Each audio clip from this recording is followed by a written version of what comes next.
esteemed veterans and serving officers, faculty, students, Savitribai Phule, Pune University and all friends who are connected with us virtually as of today, colleagues from media, ladies and gentlemen, good morning and Jai Hind to everyone.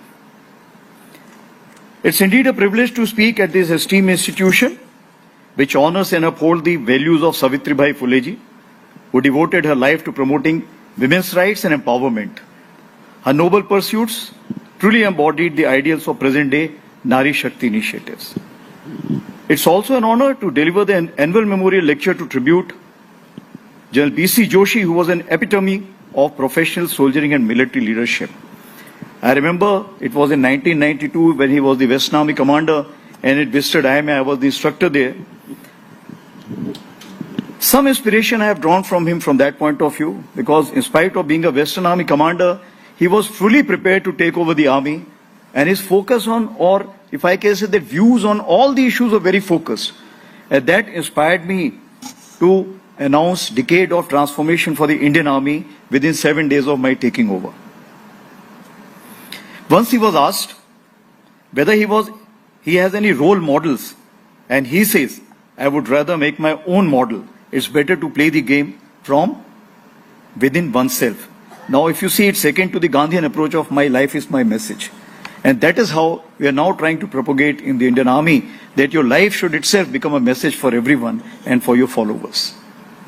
As you are also aware, he was well known for the expansion of Rashtriya Rifles as a CICT force for J&K and Northeast. Besides institutionalizing cross-attachment within infantry and armored to foster jointmanship and interoperability. And of course, establishing a number of institutions under the aegis of Army Welfare Education Society. He was instrumental in raising the Army Institute of Technology, AIT in 94, as you are aware, in Pune. So today, I shall put forth my thoughts on the subject of role and contribution of Indian Army in securing India's growth story. So let me explain one thing very clearly, that as we see on the western side of India, the economy plays a very pivotal role. But as we come to India and goes towards the eastern side, it is the socio-cultural values also play a important role. That's why you have seen that we are looking at Sabka Saath, Sabka Vikas. Means everybody has to be taken together so that the Gini coefficient, what we say, it should be narrowed down. So there's a school of thought that feels that security is always at the cost of growth. So today I shall lay down card before you that security is not an obstacle, but rather a vital enabler of sustainable growth and development. Mr. K. Subramaniam, a visionary and great thinker, made an irrefutable argument that the debate is not a versus proposition, but an and prerequisite. That means everybody has a scope to join hands together and take this nation to the path of glory and growth. He underscored the connect between security and growth as national security does not mean merely safeguarding India's territorial integrity. It means also ensuring that the country is industrialized rapidly, has a cohesive, egalitarian and technological society. Anything which comes in the way of this development internally or externally is a threat to India's national security. This is how, if you see the national security strategy and measures all instruments of national power towards the national security. And that is why military is only a part of it, but we play a major role. So firstly, when we talk about Prosperous Nation 2047, I think two prefixes are very important, progressive and peaceful. And moment you add this, the net security provider happens to be the Indian Army. We are seeking avenues to bring together capacities to support and augment lines of effort of the nation towards the goal of Viksit Bharat 2047. As far as Indian Army is concerned, it is normally known for three things: ensuring the territorial integrity or sovereignty of the borders. Second thing is internal security. That is CICT ops most of the time. And then the third thing is humanitarian assistance and disaster relief. So I shall not cover these three aspects and look at what else Indian Army is doing or is capable of doing. So coming on, as far as the IS duties is concerned, past and present is known to us with emerging IS situation in J&K and Northeast. In J&K, we have been able to transform theme of terrorism to tourism. Now, as we dig deeper into our past, amalgamation of approximately 600 plus princely states military played a pivotal role for their integration or amalgamation, including Hyderabad and Goa. As far as humanitarian assistance and disaster relief is concerned, one of the GOCs of Southern Command, he conceptualized NDMA, that is the Disaster Management Authority. This was General N.C. Vij, who had first-hand experience of Bhuj earthquake in year 2001. He was the Southern Army commander. He camped there for months together for resuscitation of the township. And now, based on that feedback, we were looking for that what all we could do. And recently, as you're aware, we had seen Wayanad, and our troops also went to Turkey. So now Indian Army has gone in for 17 HADR bricks. It is a unilateral decision taken by the Indian Army for emergency reaction pan-India, as by virtue of a wider presence and reach de facto, we become the first responder along with the NDRF and Indian Air Force. Along the borders, if you see the 100 kilometers from the borders, since we are present both the sides, northern front and western front, we become the natural first responders by virtue of we being present in those critical areas. Now, during COVID pandemic also, military COVID warriors, some of them are sitting here, including MNSIC, they open new hospitals besides opening up all military hospitals for local population with enhanced capacity. So now this is as far as the three issues or the three tasking which was given. I have summarized in 4-5 lines. Now coming on to the broader issue, that what else can we do? So let's look at border area. Maharashtra, as you are aware, that maximum tourists along the border areas who have been deployed there, you will find that Maharashtra tourists are everywhere. Even Karu, where the 3D is located, Maharashtra government has given money for creation of a war memorial. They have also offered the money for rejuvenation of the Kargil war memorial. So what I am saying, this state as such is connected in a big way as the borders are concerned. So transformative potential of tourism is immense, and recently in the border, we have seen exponential rise. So what we have done, we have identified 48 areas which have been identified along the borders for promoting tourism. And we recently had the seminar where we had the Raksha Mantri ji, Tourism Minister, and Arunachal Pradesh Chief Minister. We all came together. This is the first time ever in the history of India, and we decided, let's discuss together and see how to promote the border tourism. So we have made a plan which is for next 5 years. We have committed to promote adventure activities and provide support to organizers and tourist operators to enhance the footfall in border areas. Upskilling locals in mountaineering and associated activities is part of it. And this is majorly being done in Nepal in any case. Sherpas are being trained by the military. And of course, we have just made a beginning. So major projects undertaken include Trans-Himalayan Trek, which we are sponsoring, Soul of Steel Trek in Uttarakhand, that is Mountain Skill Survival Challenge, opening of Trek to Siachen Glacier for all citizens. And of course, we are gradually opening up the battlefields, including Kargil and Galwan, for tourists to get first-hand experience of such battlefield and empathize with the soldiers who laid out their life for the sake of this country. Army Adventure Wing provides one-window security clearance and coordination for such adventure initiatives. And in last few years, 42 trips is something which we have already endorsed. The second issue what we are looking at is the infrastructure development. As you are aware that we are omnipresent along all the borders. That is the bedrock of sustainable growth along the borders in any case as the infrastructure development is concerned. It spans across all domains, that is roads, bridges, power, telecom, agriculture, water supply, health, sports and education. The dual-use infrastructure is the host state's flavor as of today for according high priority for construction or development because they get the votes also and they get the facilities also. So surface transport and road infrastructure for meeting operational sustenance requirements of Indian Army has ensured outreach and connectivity to citizens who inhabit far-flung areas. Committee of Secretary which is monitoring this, our Director General Military Operations is part of it, and that is how he is able to put in the flavor of the strategic requirement. Now with the launch of PM Gati Shakti and initiation of National Logistic Policy, Indian Army has aligned and synergized its infra requirements with national logistic requirements. We have also created a defense portal, which is over and above the PM Gati Shakti portal, which has created 300 infrastructure projects have been identified for dual purpose, and it is also being put into the PM Gati Shakti. As far as construction of strategic road, bridges and airstrips is concerned, last 5 years, 4,400 kilometers of roads and 19 kilometers of bridges have been constructed. And in next 5 years, we're looking at 13,000 kilometers of roads. And key roads include alternate connectivity to Leh, inter-valley connectivity in Arunachal, that will be called as frontier highway. So if you see all along the borders, we are playing a pivotal role. I must also say the borders are also smart.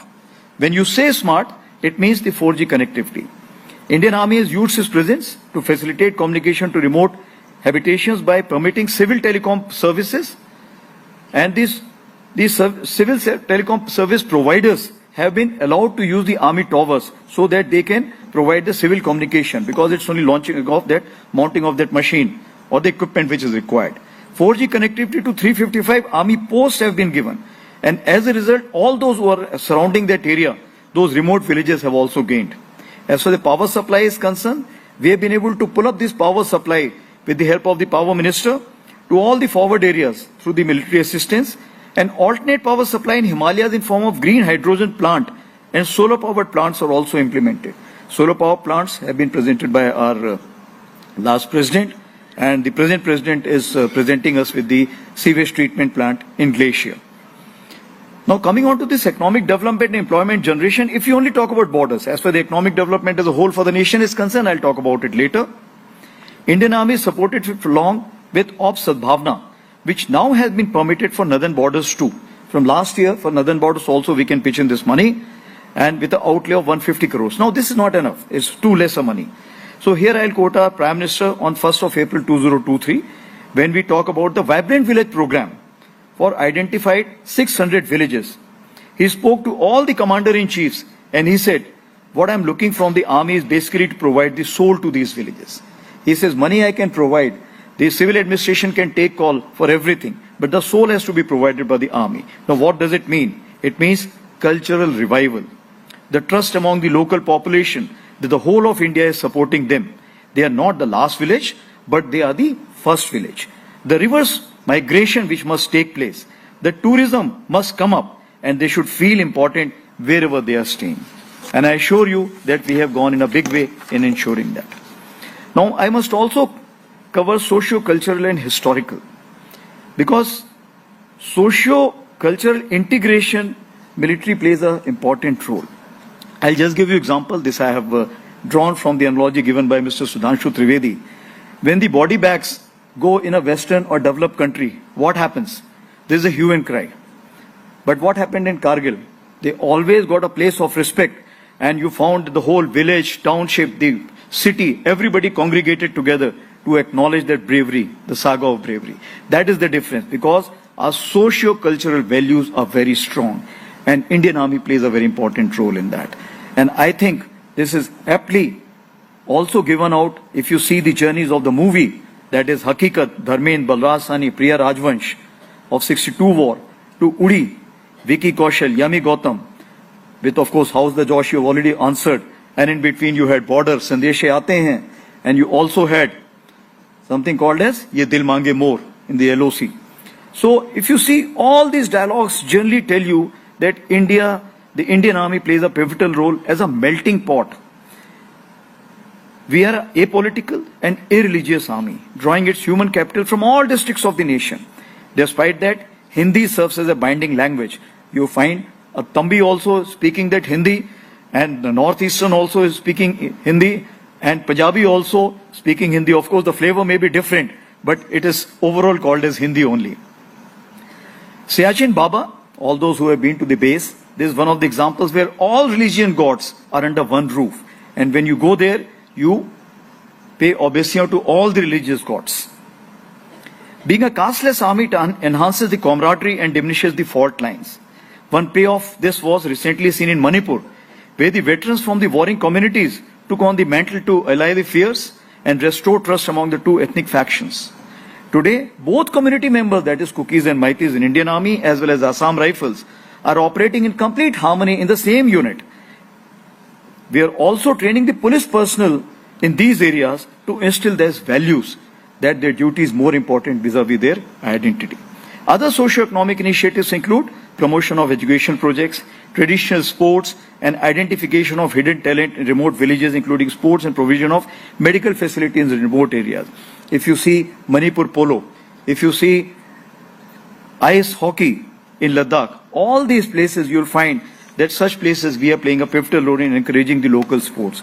Har Ghar Tiranga, this is the campaign which Indian Army has taken to each and every household in Pan-India. Now, as far as large number of forts and historical buildings are concerned, you'll find if these are not sustained, our history tends to get lost after some time.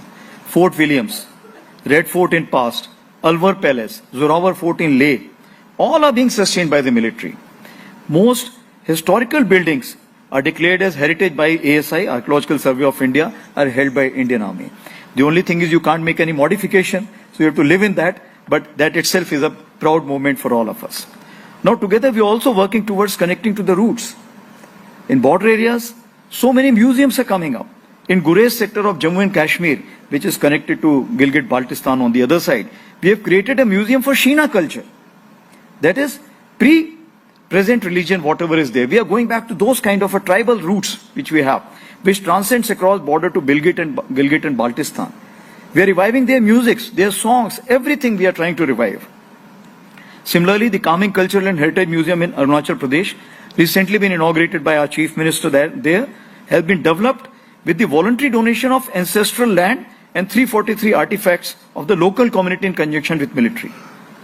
We have also seen that all war memorials in military museum have been made tourist friendly, and we are trying to put them in the tourist destination.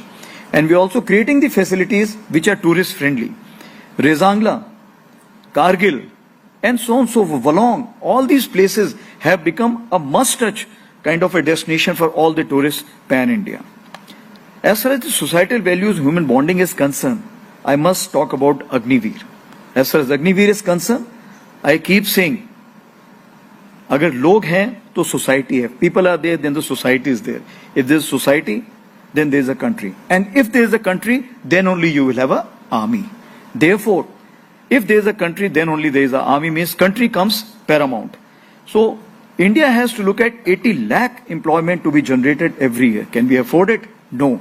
And this is the cause of worry for the Western and others also, that the demographic advantage which we have, are we able to utilize it? And Agniveer is a small, if I can say that, a very small number in that. 80 lakhs and 40,000. That is the difference.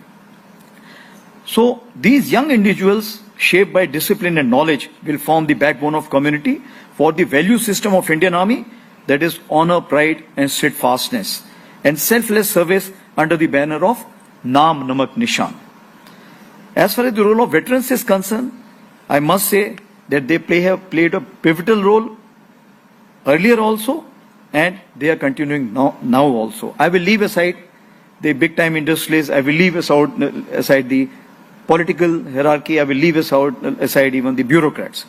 So few I would like to name, that includes Colonel Bhatia of Bharat Forge in Pune, Lieutenant Colonel Hem Lohumi of Namami Gange, who has taken on the responsibility of cleaning Ganges, Nayak Shivaji Shamrao Dole of Nasik, who is getting the complete community together for the agriculture, Major Ashim Kohli of Flag Foundation of India, who is moving around India everywhere to make sure that Indian flag relevance is known, and these are installed all over India.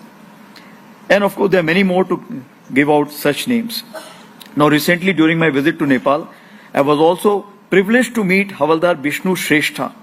Some of you may have heard his name, but let me remind you, who while traveling to Gorakhpur by train to go back to Nepal, after retirement in September 2010, fought with more than 20 dacoits with single kukri to save the honor of the fellow passengers, the female passengers. And when the dacoits came to him, he quietly gave away his wallet and watch, didn't say anything. But when he saw that the honor of a fellow passenger was being questioned at, that is the time his kukri, took out his kukri and made sure that he could neutralize few. And in that honor, he was given the Sena Medal also post-retirement by the Indian government. Coming on to the NCC, now this is something, as you are aware, that this was the Prime Minister's vision also, and a major expansion has taken place. Because NCC is one organization which looks at character building and national integration. So staffing, support and stakeholdership of NCC to foster patriotic values and national integration is being done by us. And recently, in Jammu and Kashmir also, as you're aware, the youth is there, but the industry is not there. So NCC has raised few battalions to make sure that the youth gets attracted to the national integration part first. Now let me move on to the education, sports, health and the environment. So Indian Army is providing quality education through 430 APS or the APPS schools what we have. We also have 39 ASHA schools for children with special ability.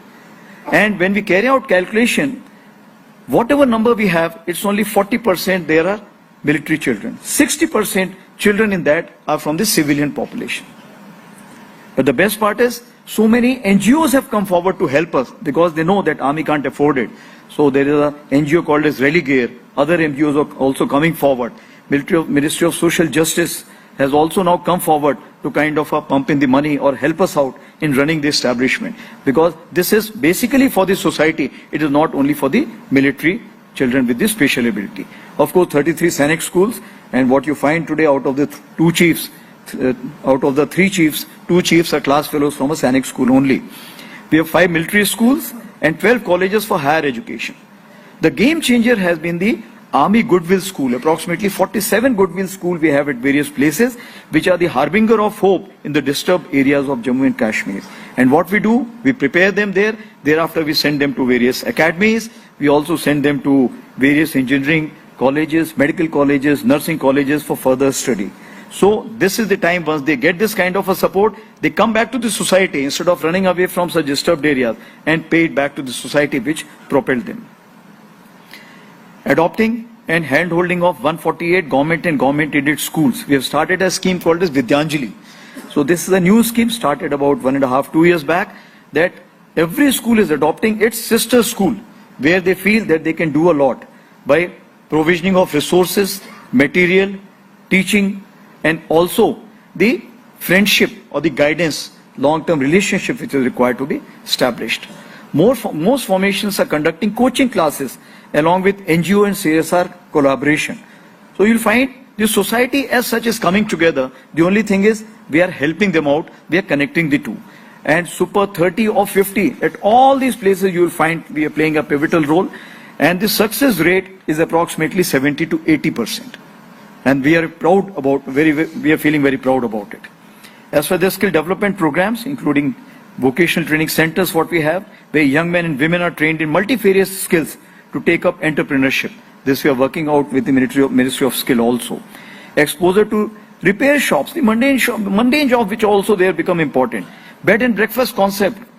The rooms are being kind of sponsored by, created, and those people are being trained accordingly. Small scale restaurant, which is being done by BRO. I see the ex-DGBR sitting here. It happened during his time that the government gave the sanction to BRO. Okay, you can create restaurants at all these places. And once you feel that the local people can take on that job, you please hand over to them. Yoga. Military is in the forefront to showcase benefit of yoga under the banner of Fit India. In most difficult conditions, you see on the INS Virat and these kind of carriers also you find it, in the glacier also you find it, everywhere you will find. Now we have carried out a joint study with Ministry of Ayush to find out how this yoga is helpful in super high altitude area. Now once these studies are done only here, nowhere in the world these studies can be done. So thereafter these studies become a kind of a unique pioneer for the entire world. Coming on to the Mission Olympic 2032. You must be asking why 2032? India is looking at Mission Olympic 2036. But Army has to play a pivotal role to conduct Mission Olympic 2036. Besides feeding players, we also will play a pivotal role in conducting. Therefore, as far as we are concerned, 2032 is important because once we prepare the manpower for that, it will require specialization, super specialization, super specialization. So we need to work together on that. And we'll be posting a dedicated left journal for this subject soon. That's why 2032 is important, because the decade of transformation which has been announced starting from 2023, which was a year of transformation given by very far-sighted man, General Pandey, who was my predecessor. We are taking it forward. 2032, this decade of transformation finishes, then we'll start the journey again. Because you have to reach 2047, it has to be hop, step and jump. So hop, I am telling you 2032. What will be the length of step and jump? That will be decided as we move forward. So it will be a precursor to 2036 and prepare now for medal probables and creation of talent pool with respect to Indian Army manpower for efficient conduct of the Olympics. The Army has also created opportunities for young talent through 18 boys sports companies and 2 girls sports companies, including the one in Pune, where I had lunch with those girls, and they are only about 11 to 13-year-old.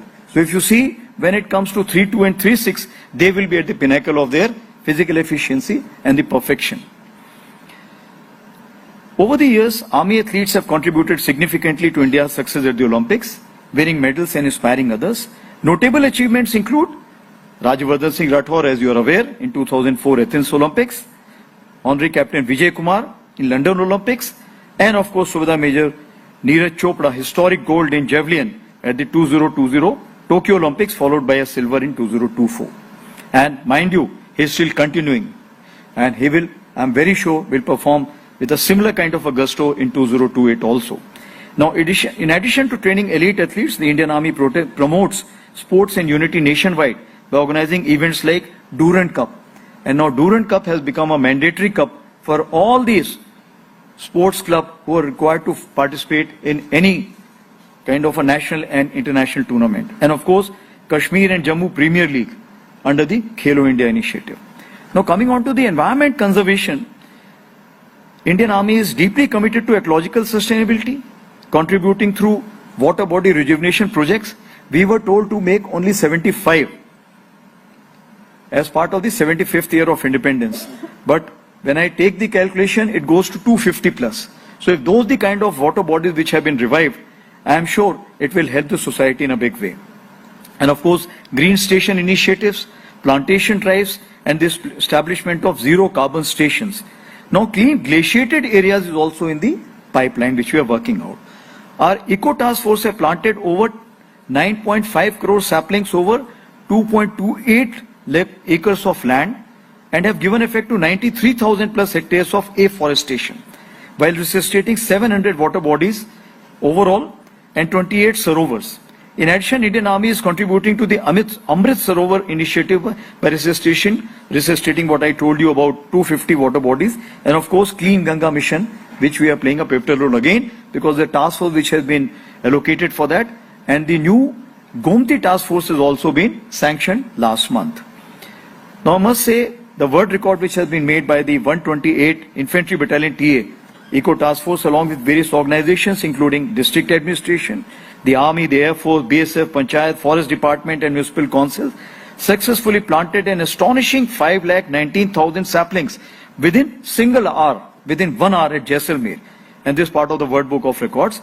And this was also covered by our Prime Minister Modi in Man Ki Baat on 24th November this year. So Maharashtra has its own TA Eco Battalions, which is doing extremely well. Our family members also are becoming part of such initiatives through network of AVA NGO, which is again pan-India, which plays a leading role in supporting families of serving and retired soldiers, including 7 lakh registered widows, Veer Naris and Veer Matas. Note the word 7 lakh. So this is the kind of ecosystem this AVA NGO supports. Now, as Kurt M. Campbell and Michael O. Hanlon in their analysis, hard power, the new politics of national security, put across that economic ambitions are inherently tied to the security architecture of the region they operate within. And you see the difference between the European Union and Africa. As far as the European Union is concerned, the economic ambitions that stand supported by NATO's security framework. Now in contrast, conflict zones in Africa that often struggle to attract investment despite rich resources. So security is of paramount importance everywhere. The imperative for us, therefore, is to have a robust military strength to back up our economic pursuits. Let me also underscore here the aspect of defense spending being an economic stimulus. Indian Army, with the scope and scale of its war-fighting inventory, is one of the largest stakeholders in Atmanirbhar pursuit. Indigenous Capability Development Initiative drives economic growth and concurrently develops indigenous defense industry, eventually accruing as a capacities to drive defense exports. It's not only the main industry which is there. The kind of a support system which is there. You take, let's say, a vehicle is being made, but the parts of which are being made by the ecosystem. Since I have visited all the industry of the Pune, and I have been witness to all these activities that the Bharat Forge, L&T and others, they may be having big industries, but the support system which is growing up across all these places, that plays a very pivotal role. And those industries are in remote areas also at places. 85% of Indian Army's capital expenditure is on made in India defense hardware. We are doing a major hand-holding of the corporatized PSUs also, as you are aware. We are the largest contributor to the positive indigenization list, 176 of approximately 500 items, that is 35%, recommended by Indian Army and is likely to be procured in next 5 to 7 years, entailing an outlay of approximately rupees 5 lakh crore. Now these efforts are beginning to make a change. Defense export, which were around 600 crore 10 years ago, have crossed the figure of 21,000 crore in financial year 2023-24. And there is a confident optimism that defense exports will reach the figure of 50,000 crore by 2029 and 30. Now herein, Maharashtra deserves a special mention, as the state was the first in India to frame a defense manufacturing policy after private investment was allowed in the defense sector. As a result of these efforts, the state is contributing more than 20% to the country's output in aircrafts, ships, boats, and 30% to the national output in weapons and ammunition. Now these figures reflect a strategic vision towards promoting the defense industrial sector. And Maharashtra has become a role model, as you are aware, for the South Defense Corridor, that is Chennai Defense Corridor, and also for the UP Defense Corridor. Pune in itself is a renowned hub for institutions of academic repute, startups, research and innovation centers, IT companies and manufacturing clusters. Here in academia, industry, military and the state government are joining hands together for nation building through encouragement of defense production. And all those who are following in the open source realize many innovation invention is being done here. Colonel Prasad Bansod, he designed carbine named after his daughter Asmita, called as ASMI, along with Pune-based DRDO lab, that is Armament Research and Development Establishment, called as ARDE. It's already been inducted in Northern Command. 500 pieces have already reached there, which are being exploited. Major Anup Mishra from Engineers has developed best bulletproof jacket in the world as of today, while being at Pune, and it is the center which has supported him in a big way. And his inspiration was losing his buddy during the operations in CICT Ops, because that bulletproof jacket was of a lower generation. So traditionally, all camps have become also the pockets of development and green lungs of any city, be it Pune. But I am sure that is, now you may be saying, is it true today? But I am sure it's much, much better than so many other places. And of course, Sikandrabad, Barakpur, Bikaner and many more. Now, when it comes to pitching back to the society, and especially the local economy, especially in remote areas. So when I was in Northern Command, I just carried out a casual study, okay, how much money the military pitches back. So when I looked at Ladakh economy, the tourists have been able to generate revenue of approximately 600 crores on yearly basis. And Indian Army gradually has increased its contribution to local economy to 2,260 crores per year in Ladakh itself. So you see, it's approximately about 3 to 4 times. And will continue to increase with every passing day. Now, in case of J&K, when I calculated it, it worked out to approximately 15,000 crores. Now, this is over and above providing employment to more than 1.5 lakh porters or the civil personnel for various jobs, and utilization of local resources, including the famous Zanskar ponies, which are playing a pivotal role in the glacier as of today. Same analogy applies to the Pune 2, being one of the largest cant. As for the technology is concerned, we have aligned our technology pursuits to technology-related national missions, which range from 6G to national quantum missions. Our indigenous capability development endeavor are promoting startups, and in turn, the technology threshold of research and development, design and development, production ecosystem. And I was happy to see when the Army commander showed me these startups which are present in Pune and how critical and pivotal role they are playing to support Army in such kind of a technological leap which we are looking at. As for the Under Innovation in Defense Excellence, called as IDEX, there are 88 projects worth nearly 600 crores, encompassing 78 startups. Make 2 route, which has newly been introduced now, where the MSMEs play an important role, which is basically reserved for the MSMEs, if I can say that. 48 Make 2 projects worth 30 crores are in progress as of today.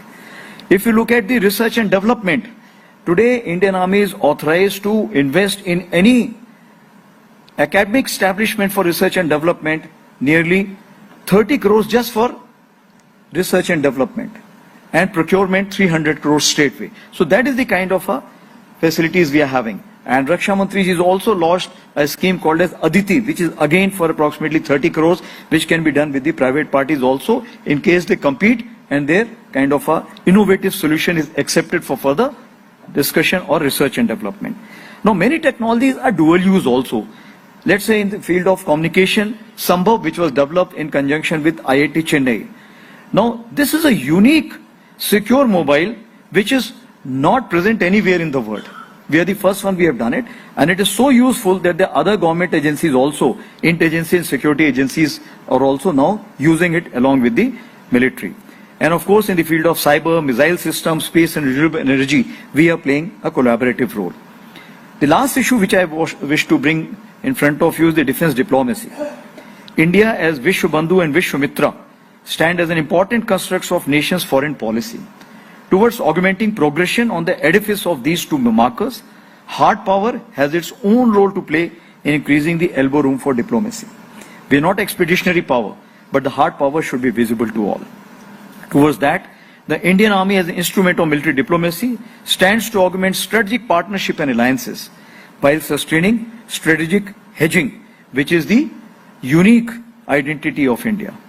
We are ready to take on increased responsibility in extending the nation's strategic influence towards protecting our national interests. 45 defense wings across the world are driving the military diplomacy pursuits, and these are being increased to 52 and eventually to 62 in phase 2. And we are reorienting. We are taking these defense wings to those places where we need to communicate, we need to engage, and we need to encourage defense exports. So wherever the developed countries from where we were only importing, those places we are reducing. Because if India has to pan out, it has to enhance its kind of a presence, pan international fora, then we need to go to those places where we need to enhance our influence. So these defense will be responsible to enhance defense cooperation alliances, encourage defense exports, and convey Indian narrative to the friendly countries. We continue to play the lead role in UN peacekeeping operations.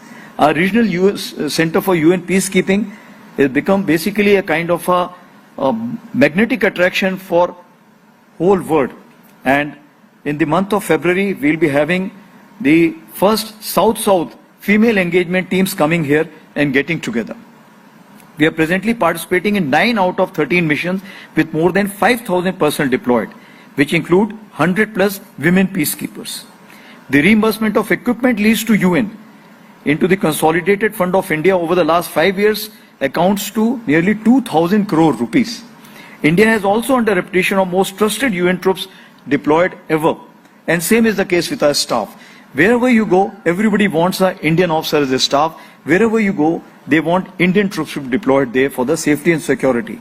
In Africa, in Latin America, and all the places you name. So, I must say that as far as the female engagement is concerned, Major Radhika Sen, she is an Indian Army officer and alumnus of IIT Mumbai, was awarded the 2023 UN Military Gender Advocate of Year Award in May this year by the UN Secretary General himself. As for the Indian Army is concerned, we also train personnel from friendly foreign countries. At any point of time, Indian training establishments, approximately 1,000 plus are being trained. And you are aware in the National Defence College, now we have increased that number from earlier it used to be 20 or something, we just doubled it to approximately 40. That is how we are making our reach to the forays in the foreign affairs. Such cooperation fosters goodwill and establishes India as a leader in peacekeeping and security, of course. We are also now reaching out to foreign alumni undergoing training at training establishments for enhancing the lifetime bonding. It means earlier, once they go out, there was no way to communicate back with those academies or the training establishments. We are opening up that, and within next 90 days, all those foreign alumni will be able to reach out to us. They will be able to understand the Indian perspective or Indian narrative on any issue they want. And to the extent that those countries, if they want us to curate any kind of a program or teaching program for that, we will be able to do that. So somehow, we are natural leader, we are aware of it, we are Vasudev Kutumbakam followers. The only thing is somehow we have to start, we have to commence the beginning. And that's what we are ready to do now. So in conclusion, let me emphasize that the true strength of our nation lies in its people, and the future of India depends on each one of you. India is growing stronger with each passing day, and our global influence is rising, our economy is thriving, and our achievements in science, technology and innovation are celebrated worldwide. To the extent when I was doing the US Army War College, the professor there used to always ask me after writing something on the board, I hope the spelling is correct. So that is what everybody looks at Indian. And of course, when it comes to the computer also, even if you don't know, they tell you last May, please can you resolve this issue. So you have to be kind of a stand up to that expectation also. Yet none of this progress would be possible without the stability and security upheld by the dedication and sacrifices of the armed forces. It is their commitment that safeguards our nation aspirations and allows India to realize its full potential. Through their commitment to these values, the armed forces remain integral to the growth and character of our nation. I hope I have been able to put across my thought process that how Indian Army plays a role in the India's growth story. So I leave you with this message: serve with the purpose, work with commitment, and never lose sight of the incredible potential within each one of you. Together we can make India stronger, safer, and more prosperous. Thank you.